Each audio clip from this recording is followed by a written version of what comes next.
Well, if you don't know, it's all about bourbon in the spirits world right now, and you might say bourbon is booming.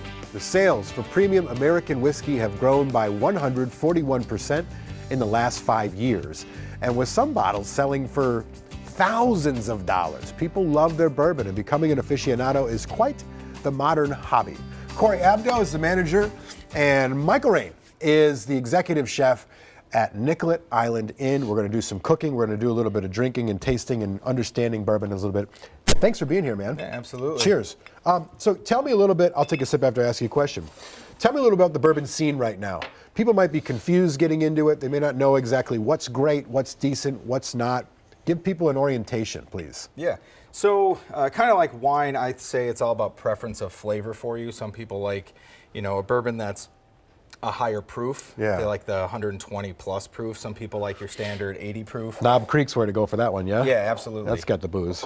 So I think that when it boils down to it, it's how you like the flavor of it. Yeah. And that could be, some people don't like the high proof because it has too much alcohol, and some people like the 80 proof because it's a little bit sweeter.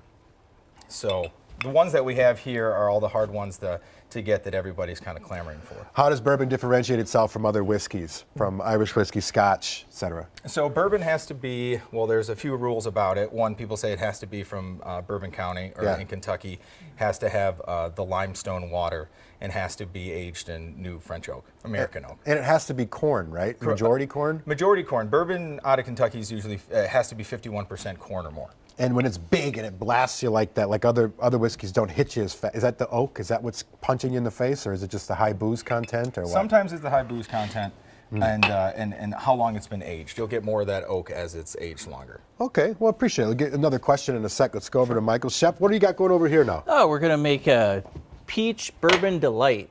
Okay, Yeah, that sounds good. bunch of peaches in the pot. Canned or fresh? These Does it are matter? actually frozen. You can't get fresh right frozen, now, okay. so you make do with what you got. It is what it is. Okay, so you put peaches in. What else you got? Peaches. We got a little apple juice going in okay. there. Yum. To give it some flavor. A little brown sugar. Okay. Which will pop in there. And then, of course, How much you bourbon? need the bourbon. How much ever you need.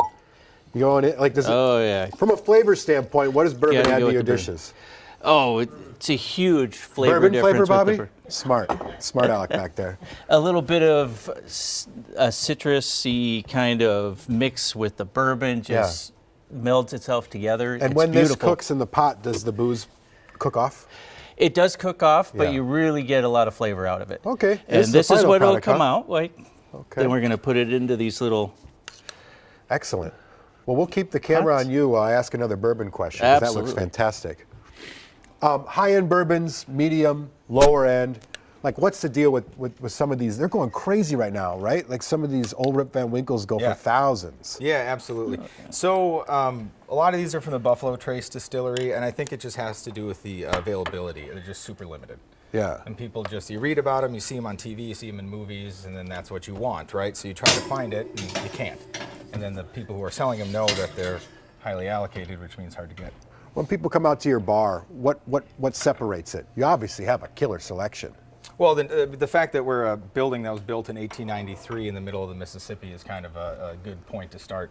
But we've kind of curated this really nice bar with all these kind of differentiated whiskeys and bourbons, and it's just a really cool feel to be in this old, 150-year-old, bar and enjoying a nice cocktail. There is something great about the old wood and sitting down and having a bourbon.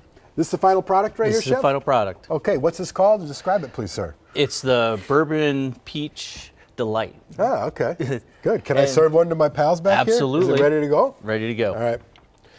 All right. Well, thank you very much. And you guys have an event. It's all sold out. We had you on to promote it, but people already ate up all the tickets, right? Yeah, You want absolutely. to talk about that for a sec? There you go, boys. Yeah, so we're going to be doing it on the 22nd.